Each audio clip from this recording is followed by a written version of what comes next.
Najavené otrimovanje Vibrankovej skupštini društva za konjec januara odložene i po slovog predsjedatelja skupštini Vladimira Jedelinskog Mikolki, skupština bude otrimana u druhej polovki februara.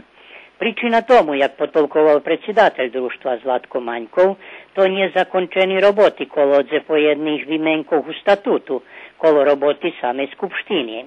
Poneže nješka zakončeni i opštinski konkurs za tohoročni sredstvo u kulturi, Maňko nahlášal, že všetky planovaní projekty pridani na čas i že še on nazdáva, že časť planovaného peniežu za to rok u društve bude obezpečena a zostým i planovaní aktivnosti i manifestaciji u opštini i širše. Slidujuća schadzka upravnog odbora zakazana už za pondelok na 19 hodin i 30 minuti.